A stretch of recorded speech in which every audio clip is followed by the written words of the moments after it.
Good morning.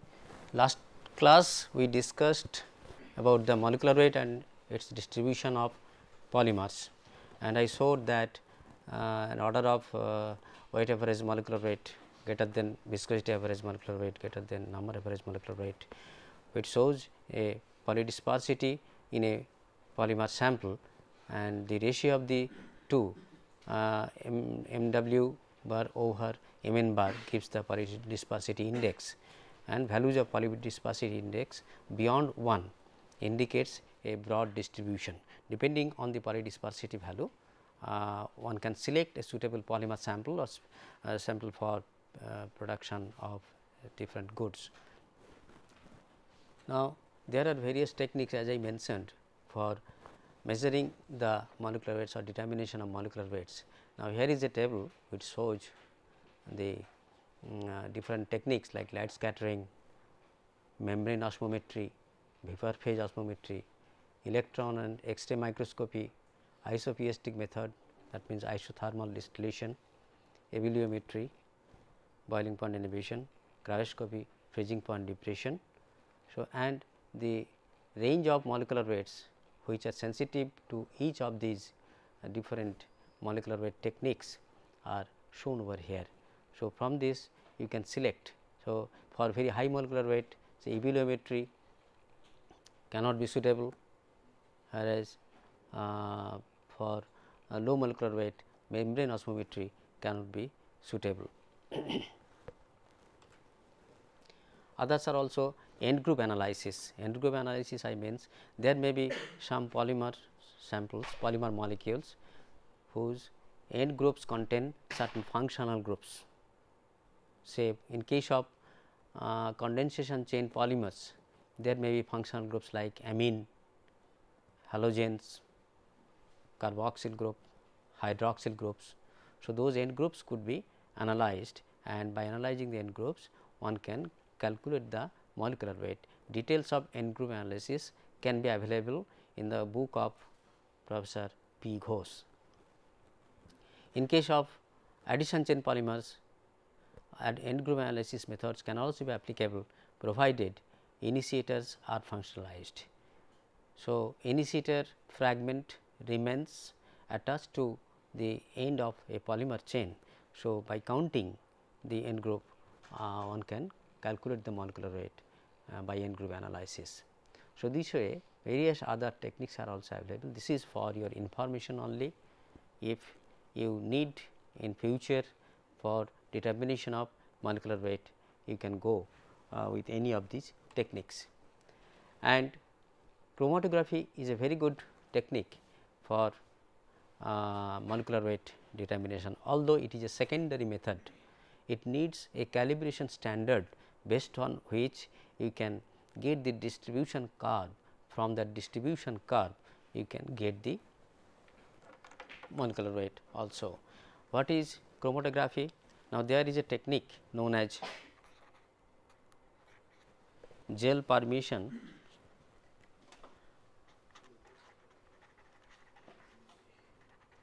chromatography.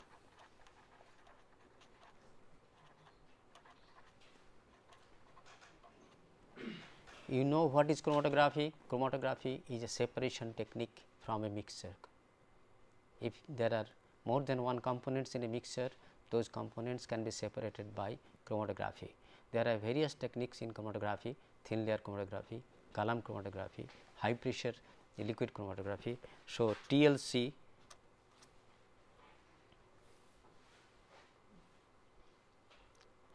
column chromatography, gas chromatography,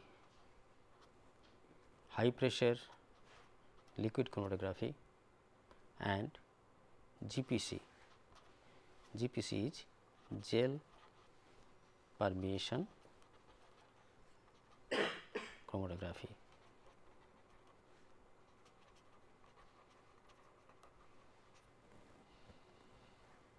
Basically, in all these techniques, a stationary phase is used, which is highly active. That stationary phase, when comes in contact with the mobile phase containing the components in a mixture to be separated, then there some interaction occurs between the stationary phase and the components in the mobile phase, and those components in the mobile phase which are to be separated gets absorbed or interacted or held by the stationary phase. This way a separation can be effected. If you think of column chromatography is a very simple technique.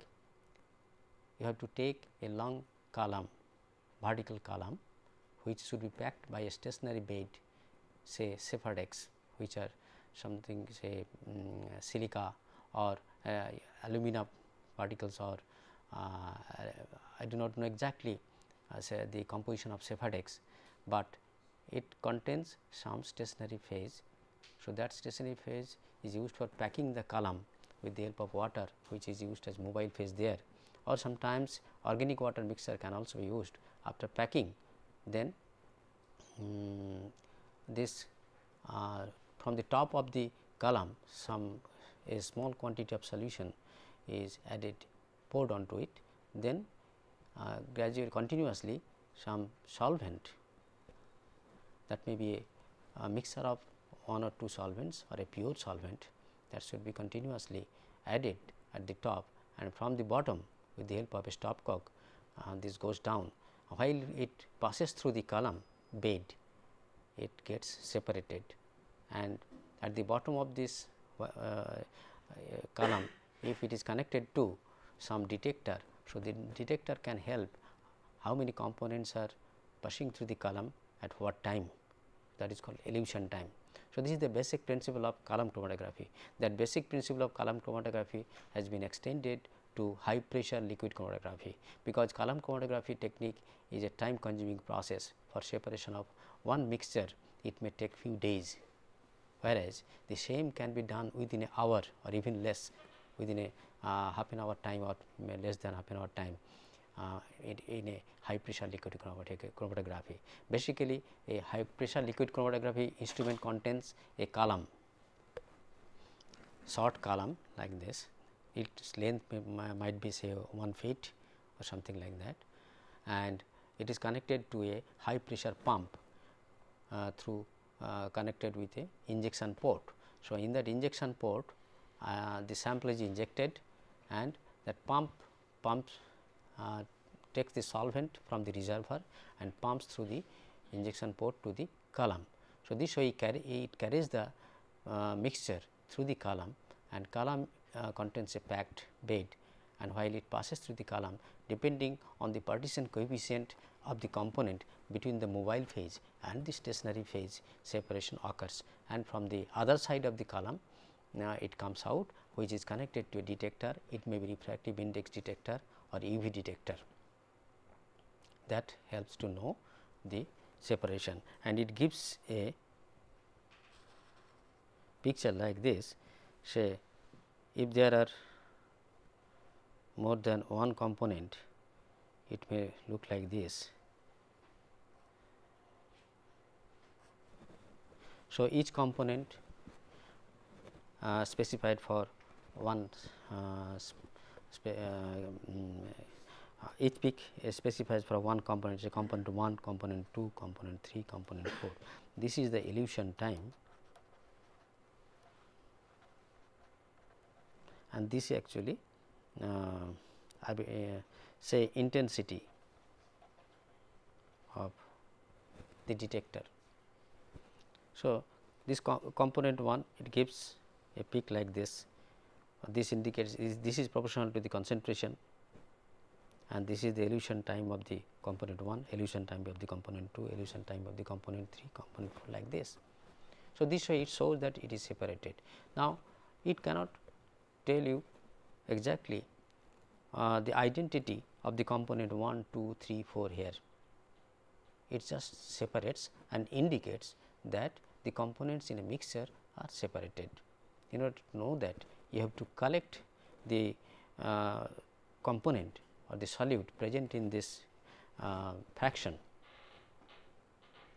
Then you have to collect means you have to isolate and then purify, or as well as you have to take the solid things, and then you have to go for spectroscopic analysis, IR, NMR, etc.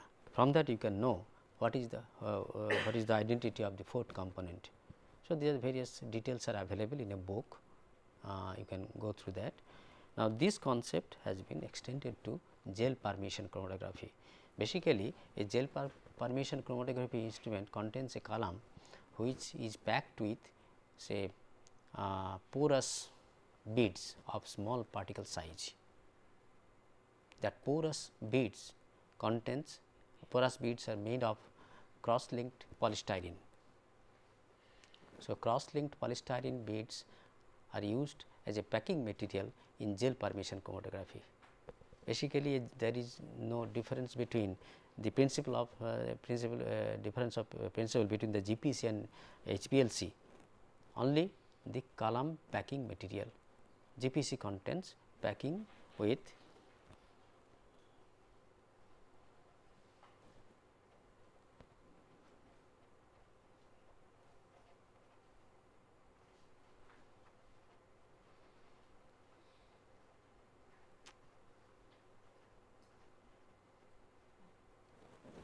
spherical beads.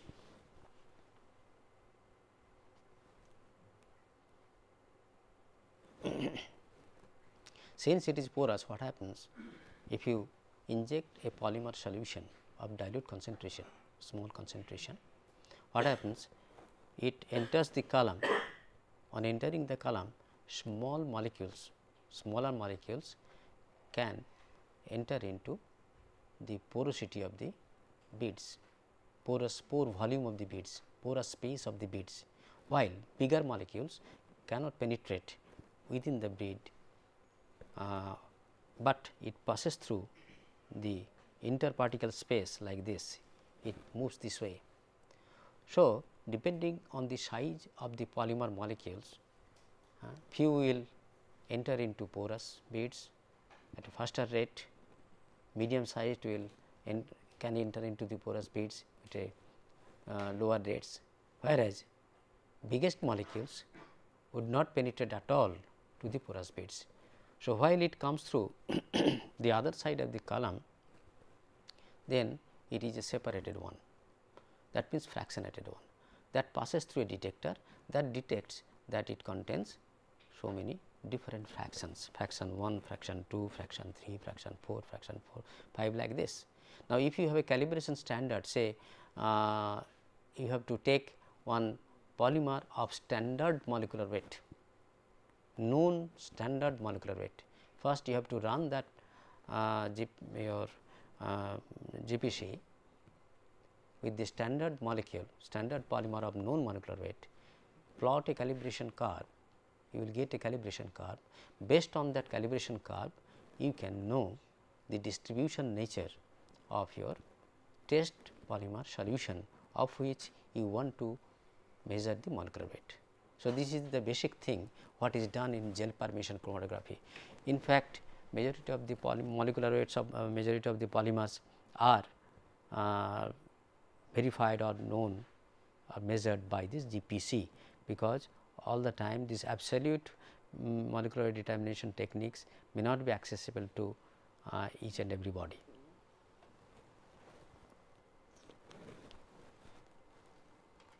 Now, let us pass on to other part of the structure property correlations of polymer materials.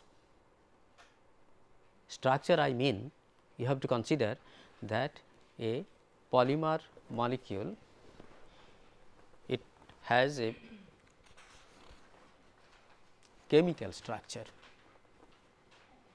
Say you think of a polyester, its chemical structure is known, polyethylene its chemical structure is known, polypropylene its structure is known.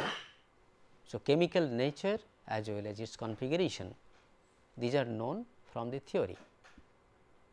Then, in order to predict the properties of a polymer sample, how this structure and configuration of polymer molecule helps. Not only that, you have seen that with the increase in molecular weight of polymers, their properties changes. Sometimes the properties level increases, or with the decrease in molecular size, properties decreases. Not only that, with the extent of branching with the extent of linearity, with the extent of non-linearity, with the extent of cross-linking, say cross-linking, less cross-linking density, low cross-link density polymer, high cross-link density polymer, there is a variation in properties. So, we have to know, and there is also variation in morphology of structure and morphology of the polymers. Now, this diagram shows interestingly, say this is temperature axis, melting temperature of polymers in degree Celsius, and actually there is a problem in the figure. This is 20, this is 24, read it, shifting of this thing 0, 16, 20, 24. Now, there are 4, 1, 2, 3, 4, 5 curves. This is also a curve, this is a horizontal one, this is also a curve. This curve 4, this shows the Tm melting temperature of linear polyethylene. What is the x axis? It is the chain atoms in repeat unit, that means number of carbon atoms per repeat unit. Try to understand. You think of a polymer molecule, here the information is shows like this. In the polymer molecule, what are the number of carbon atoms in per repeat unit? Based on the carbon atoms per repeat unit, their melting temperatures varies, changes. Now, if you think of polyethylene, there is no change in melting temperature with the increase or decrease of number of carbon atoms. Whereas, in case of curve 1, which actually correspond to polyureas, curve 2 correspond to polyamides, nylons, curve 3 correspond to polyurethanes, and curve 5 correspond to polyesters.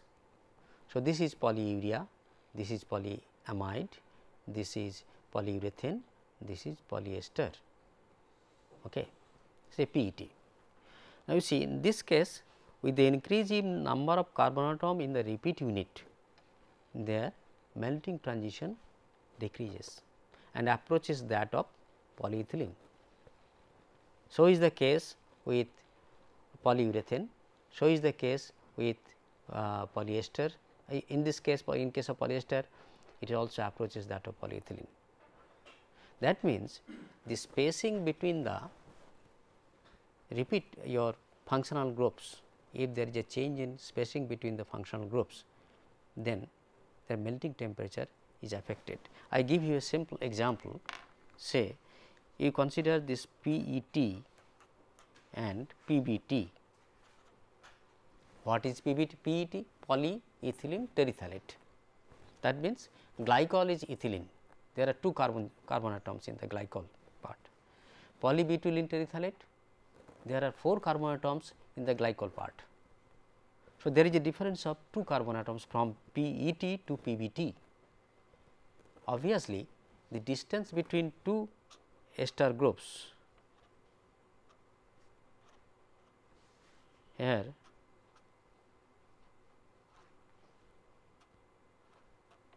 say suppose this is case of PET, this is the distance, in between there is CH2 whole 2 and in case of PBT CH2 whole 4.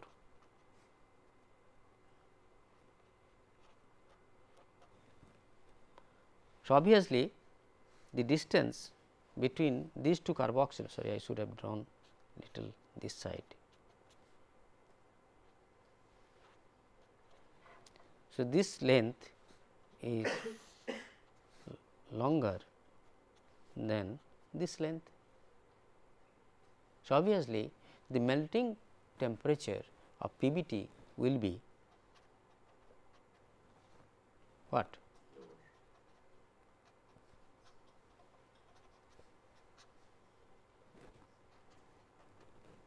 Okay. Because methylene group, this carbon chain, carbon carbon bond, it can rotate and it is flexible. It is highly interesting. Similarly, polyethylene, simply polyethylene, here is also it is flexible, but and this flexibility is related to its glass transition. I will discuss what is glass transition later. So, polyethylene is flexible and but its flexibility is little restricted due to closer packing of the linear chain molecules because of the size of the hydrogens attached to carbon. Now, we think of a polymer where one of the hydrogen in ethylene unit is replaced by one say a phenyl ring, it becomes polystyrene, flexibility is lost. So, replacing one hydrogen in ethylene by one phenyl ring, its flexibility is lost. Here you have seen the chain contains methylene group as well as one phenyl ring in polyester. If you compare this polyethylene and this polyester, what happens? The melting point of this polyester PET is around 265 degree Celsius Tm of this polymer, whereas Tm of this polymer is, say if it is HDP, it is around 130 degree Celsius. Look at the difference between these two. Why so? It contains carbon chain, carbon carbon bond, it also contains carbon carbon carbon bond. In addition to this carbon carbon bond, it contains one carbon oxygen bond, as well as in this molecule there is one phenyl ring in the backbone itself. Now, that phenyl ring in each repeat unit restricts its mobility. So, this becomes rigid at ambient condition as compared to this one, although this is rigid because of this your smaller size, but there are other polymers which is not that rigid. Again, if you compare this polymer with this polymer, it is rigid as well as it is brittle. It is a brittle polymer. This polystyrene is a brittle polymer, whereas polyethylene is a tough and strong polymer. It can absorb impact energy, whereas polystyrene cannot. So, these things should be understood or known by critical examination of the repeat unit formula and the repeat unit configuration. It is not very difficult, provided you know the molecular formula of the repeat unit, provided you know the bonding nature between the atoms in one repeat unit. Do you understand? Here is another representation. You see, melting temperature of polymers are related to number of side chain carbon atoms. Well, if we consider that the melting temperature can vary depending on the number of carbon atoms per repeat unit between two polar functional groups. But what can happen if there is a branch structure or a branch short or long branch attached to a backbone chain, and that too what are the number of carbon atoms present in that branch chain. You see here the melting temperature first increases if the number of carbons are less. Then with the increase in number of carbons in the branch, that means for long length of branch structure, the melting temperature decreases. Further, it shows an increasing trend. Why? After passing through certain length of the branch, if it goes beyond that, what happens? It behaves like a linear molecule. That means, it can arrange in the alignment with the main backbone chain. So, it shows increasing trend of melting temperature beyond certain number. So, these are the things we will find. That means, you have to, if you want to correlate the properties, say thermal properties, mechanical properties, solubility properties and other properties, you want to find out the reason why it is so, then you have to look into the structure of the polymer. If it is an unknown polymer, then you have to evaluate the chemical structure of the polymer, then you have to correlate the properties. Look at the structure, these structures are available in books. What is the structure? It shows a formula, chemical formula representation of a cellulose molecule, which basically shows a repeated union of anhydroglucose units. These are actually anhydroglucose units. Okay. It contains both primary and secondary hydroxyl groups. Okay. Primary and secondary hydroxyl groups. You can see in other way also. This may be little complicated to students from non-chemistry background. Just you see, you can visualize in this fashion also.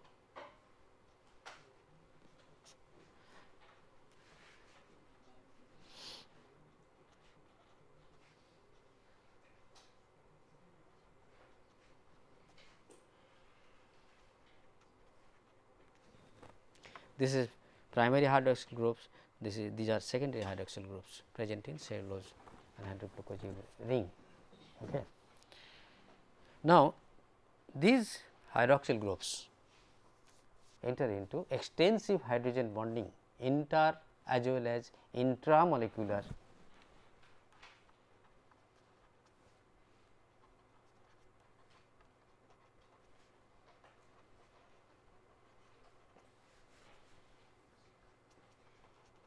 hydrogen bonding. What happens then? I told you cellulose is a thermoplastic polymer, but it behaves like thermoset polymer, because we do not find any solvent for cellulose. We cannot melt cellulose. If you heat cellulose, it will not melt, rather it decomposes. Why so?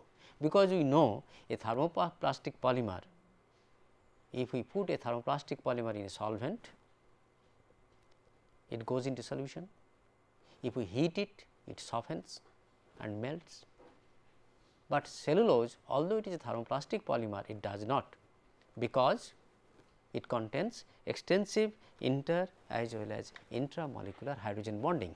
What are those things? So, suppose it contains OH, here also it contains OH. So, this O and H can enter into hydrogen bonding. So, there may be many, because a look into these units, each and every unit can enter into hydrogen bonding with other polymers. So, total amount of hydrogen bonding per gram mole of polymer is huge. So, it does not go into solution, but it can be converted into solution provided you carry out some chemical treatment. What is that? Suppose if we represent this cellulose as ROH, cellulose is basically an alcohol, chemically an alcohol. So, if we represent a cellulose as ROH, in order to make it soluble, you add carbon disulfide along with sodium hydroxide. What happens? It forms sodium cellulose xanthate.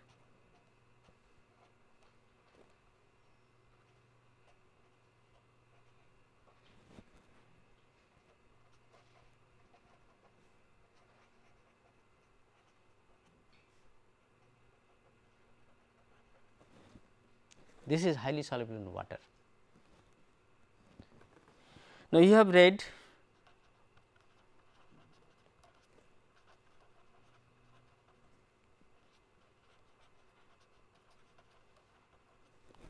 viscose rayon, cellophane, etc. These are nothing but regenerated cellulose.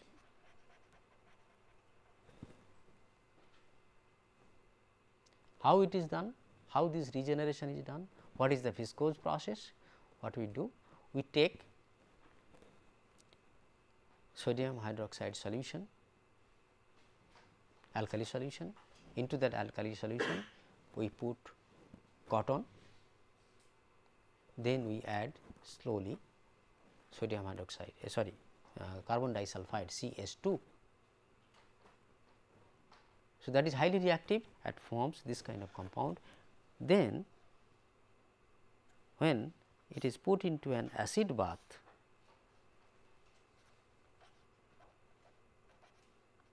say dilute sulfuric acid, what happens?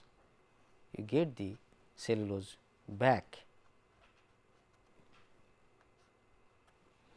This is regenerated cellulose. Mercerized cotton, processed cotton. Today we are using this processed cotton as our garments. These processed cottons are soft, whereas raw cotton is very rough.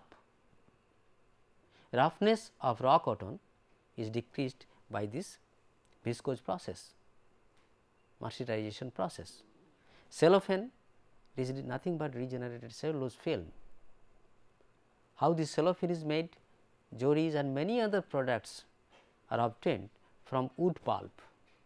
There is an industry in Bengal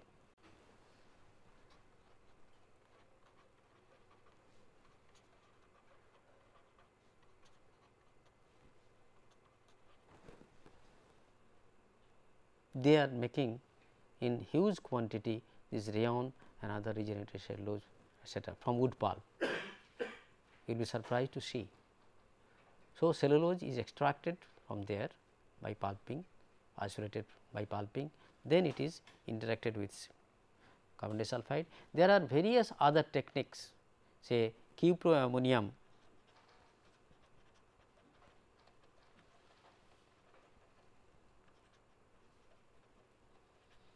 technique other than this viscose process is also available. So, if you are interested you can go through there. Now, what I wanted to say with this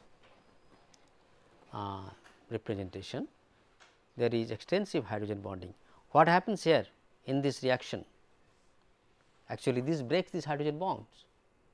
Once it breaks the hydrogen bond, then the cellulose go into solution. Then when it is passed through acid bath, the cellulose is regenerated. Now, once the cellulose is regenerated, what happens? It cannot reform the same number of hydrogen bonds as it was present originally, and by virtue of this large number of hydrogen bonds present in this molecule, intermolecular hydrogen bonds, this cellulose is crystalline, highly crystalline polymer. Now, its crystallinity is reduced by this viscose process, mercerization process. You can verify it.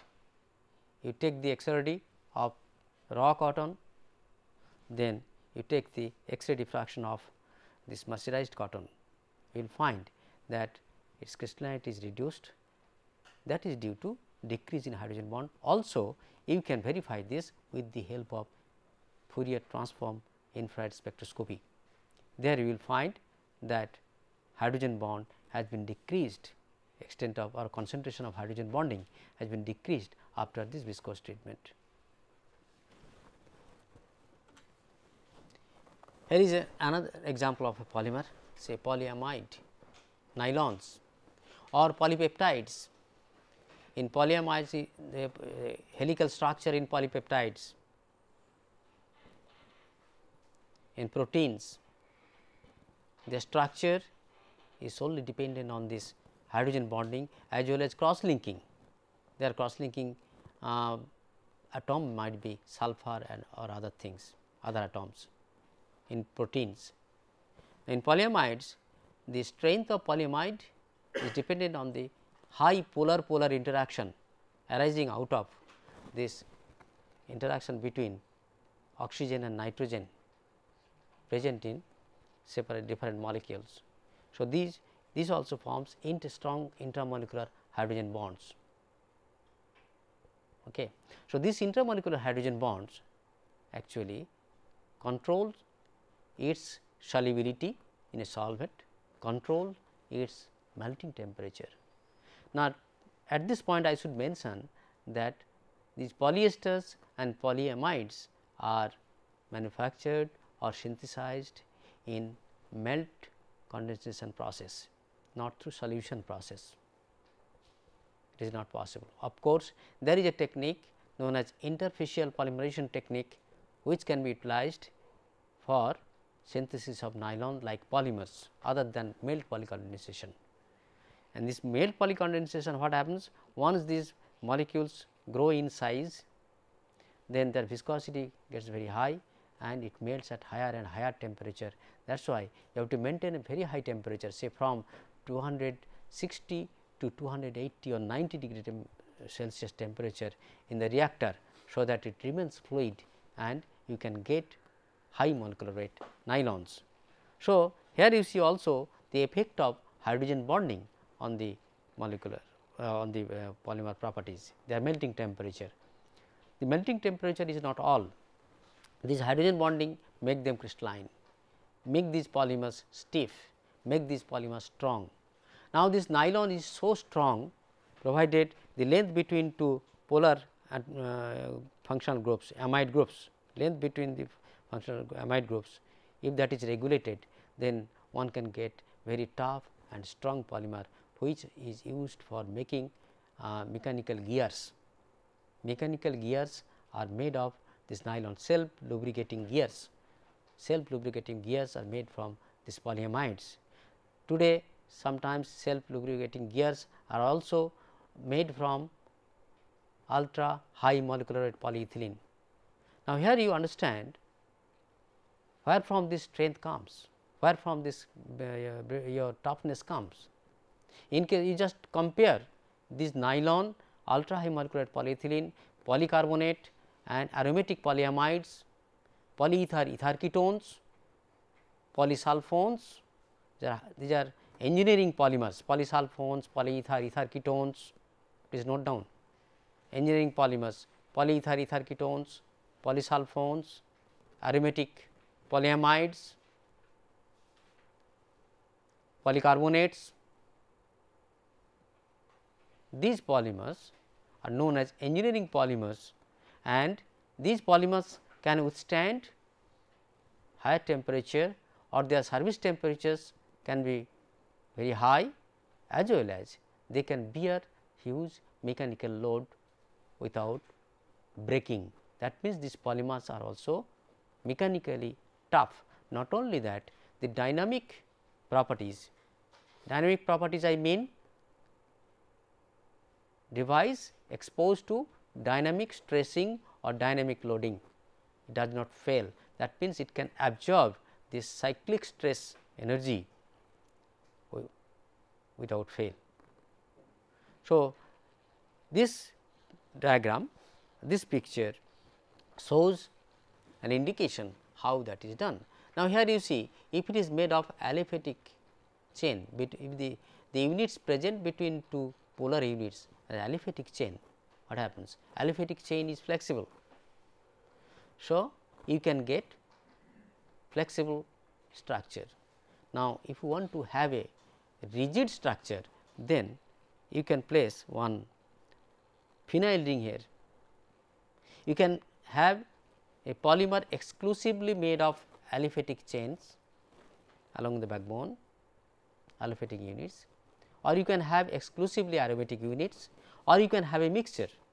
That means, you have the tailorability option. You can design a polymer, you can synthesize a polymer having both aliphatic as well as aromatic units in one backbone chain, as you like, you can make. So, this indicates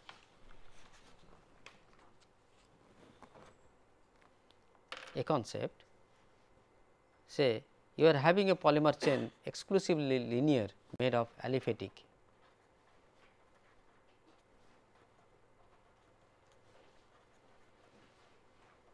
Aliphatic linear polymer. Now, along with these aliphatic units, if you have some aromatic rings placed after certain intervals in the length,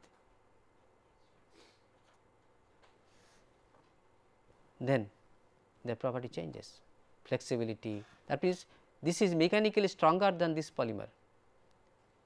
This polymer is thermally more stable than this polymer. So, what we have got? Improved mechanical properties or higher mechanical properties, higher thermal properties. But at the same time, if we move like this, we can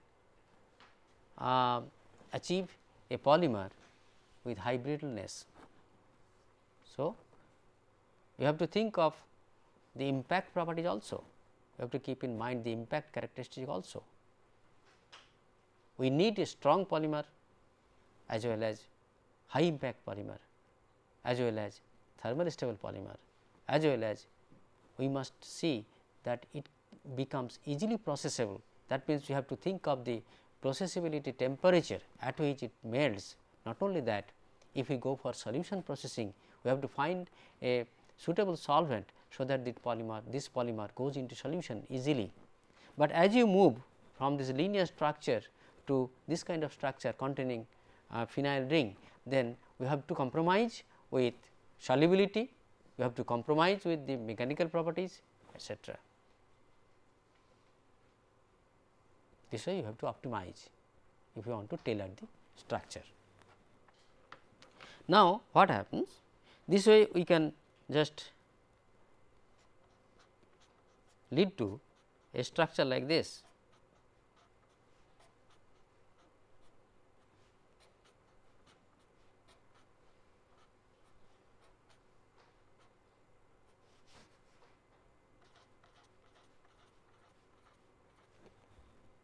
This is a single strand polymer.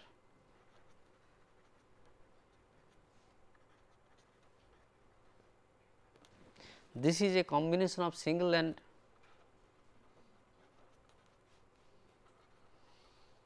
double strand polymer. This is a double strand polymer.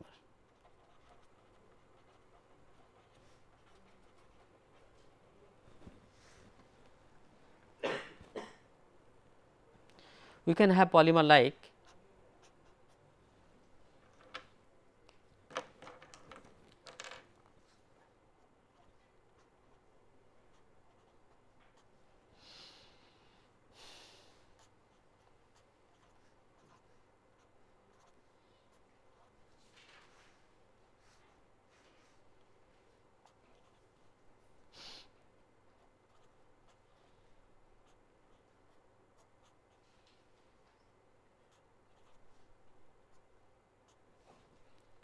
this.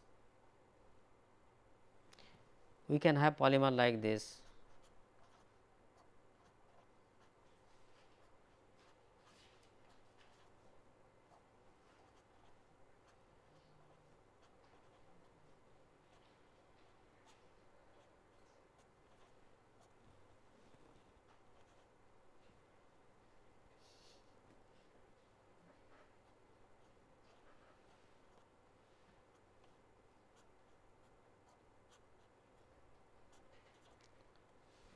So on.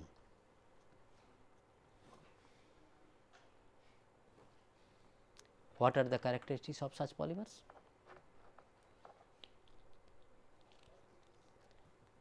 This is soft flexible, this is rigid polymer, rigidity is increased, this is far rigid polymer, again here the rigidity and thermal stability they are compromised here. These polymers are known as multi-strand polymer or double strand polymer, or known as ladder structure, ladder polymer. This looks like a ladder,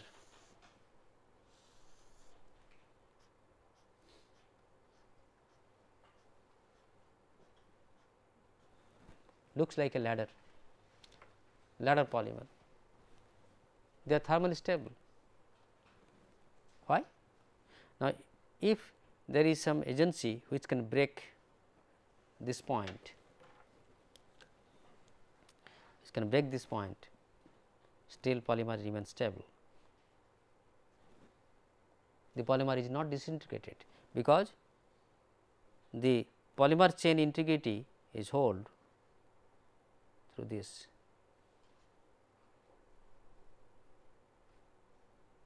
Like this, the polymer structure is not totally destroyed. So, this is a thermally stable polymer, but at the cost of solubility, at the cost of processability. These polymers are difficult to process. One example I give you, that is Kevlar, used for making bulletproof jacket.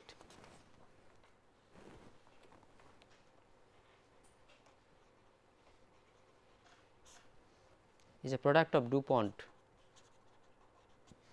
What is Kevlar? This is aromatic polyamide.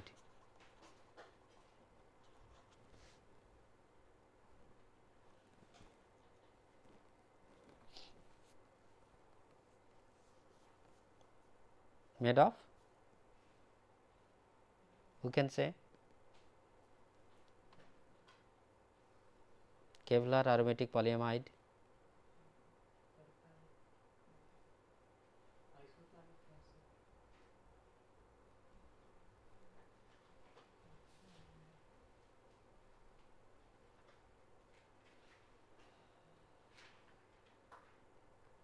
Who can say? Karthikeyan? Why not? I told you in the class.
Phenylenediamine and terephthalic acid,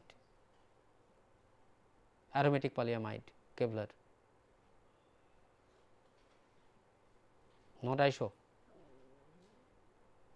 If you take isothalic acid, the polymer will be different. It gives the highest melting point, melting transition in that series. So, you can take terephthalic acid, isothalic acid and metathalic acid. Meta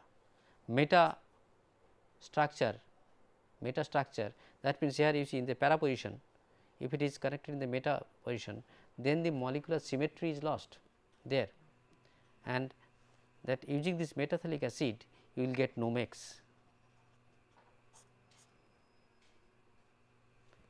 It can give you a aromatic polyamide film, and this gives you Kevlar fiber. You write down the structure using metathalic acid in the meta position here. Okay. Also, you can have a para substitution, paraphenylenediamine. You can take metaphenylenediamine. Okay. So, this way you can have all are aromatic polyamides, but by virtue of this your isomerization, you are getting different melting transitions, different mechanical properties. Now, this kind of, this is one polymer, and you can have polyimides, these are polyamide, you can have polyimides. I have shown in the earlier slide, I have shown here you see this is a polyimide, it is a polyimide.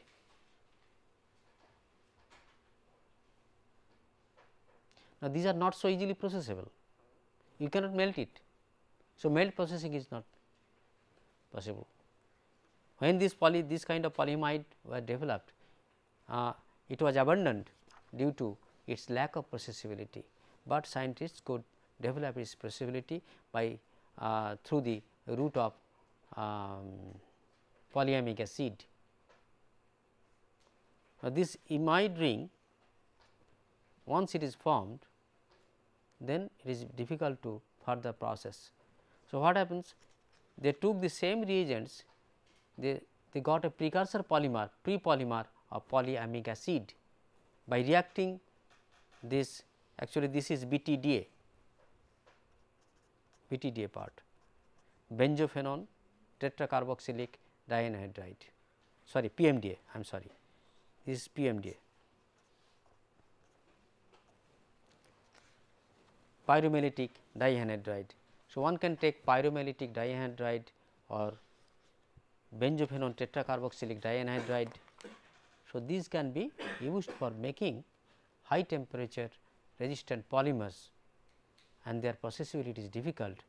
If you want to make polyimides, then you have to go through polyamic acid route. Further, imidification of this polyamic acid leads to polyimide. Details you will get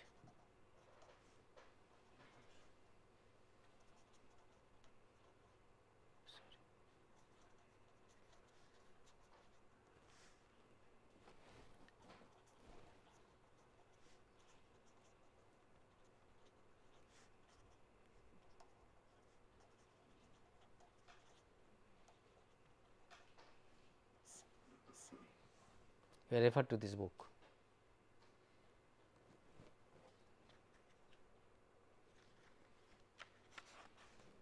There are so details, so many things are there, itself will become a course. So, only here I can indicate for your information, those who are interested you can take.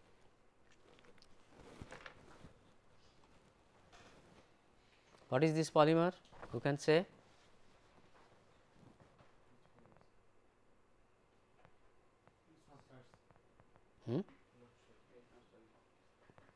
not showing.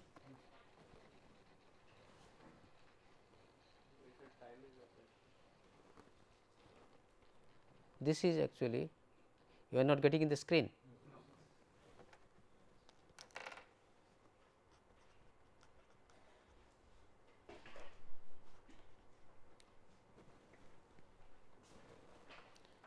This is polyacrylonitrile.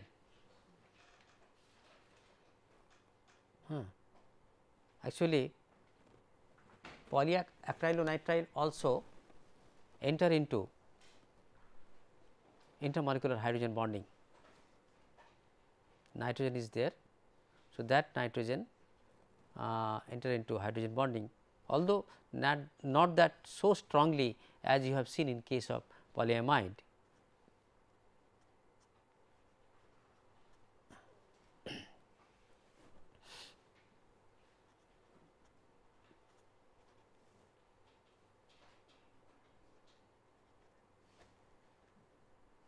That is why polyacrylonitrile PAN polymer, it is a Hodney polymer.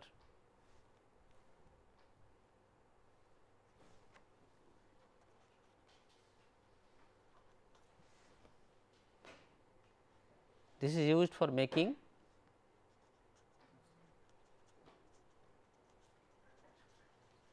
artificial wool, polyacrylonitrile. This also, this PAN is also used as a precursor polymer for carbon fiber or graphite fiber.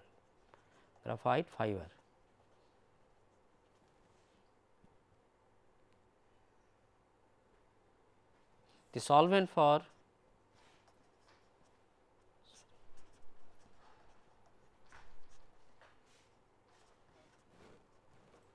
PAN is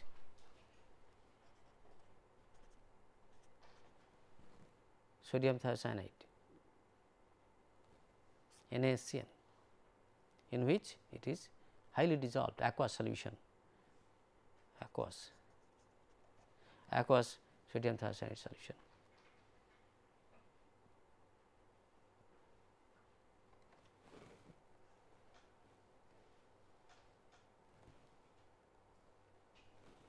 There is one industry in Haldia, CFCL, Consolidated Fibers and Chemicals Limited. They manufacture this PAN fiber, artificial wool. Acrylan,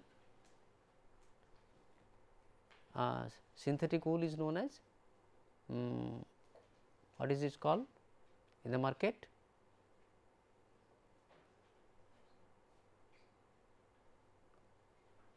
In the market we get it by in the name of, what is that called?